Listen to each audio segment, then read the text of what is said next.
En natuurlijk is er ook live muziek, want ja, ze is hoog bezoek in de studio, pas 22 jaar... maar al bezig met haar eerste grote headline tour in Engeland.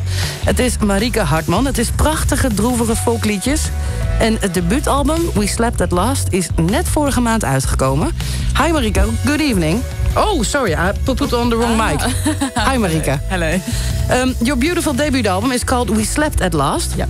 And did I read correctly that you actually dream up melodies? Oh, I sometimes do, but they're usually really bad. Oh, really? Yeah, I've done it a couple of times where I've recorded them on my phone and then listen back in the morning and they're really terrible. So, yeah, it's not a common thing. Apparently, it's a talent because Paul McCartney dreamt up yesterday. Did you hear that? Oh, yeah, I've heard that one. And didn't Elton John do one as well, like Rocket Man or something? Really? Maybe, I might have got that wrong. No, I want to hear all about it. Did you have any trouble, sleeping while making this record? Because I was wondering where the title came from. Yeah, I actually did have quite a lot of trouble sleeping making this record. I was writing very intensively. I had kind of 2 months where I wrote all of the songs, and I think it kind of got my brain going a little bit too much. And I couldn't switch it off when it came to bedtime. But the actual title comes from the last track on the record. I took it out of those lyrics because I thought it kind of summed it up.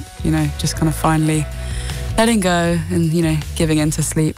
And you almost immediately knew this has got to be the title. Yes, yeah. And I saw the picture of the girl lying on the bed, and I knew I wanted that to be the cover. So kind of at the same time, obviously a girl lying on a bed and the title We Slept at Last, it kind of fit perfectly. Okay, I'm going to play a little snippet of Animal Fear. Even now as we are standing here, I can see the doubt in your eyes. I can smell the animal fear. Is this about turning into a werewolf? Yes. Okay, tell me more about this. Well, it's actually because I wrote the melody and the chords, and I played it to my mother, and she said, "Oh, fantastic, you've finally written quite an upbeat, pretty song." So I thought I had to go and cancel that out. So I went upstairs and wrote a song about turning into a werewolf and being hunted for being a werewolf and kind of not wanting to turn into a werewolf. It's quite like grisly, it's quite sad, Mm-hmm. The protagonist doesn't want to turn into the werewolf. And then the hunters are kind of coming with their guns to shoot them down. Oh, and what about Drown? Because that's the song that you're going to play now. Yes, yeah.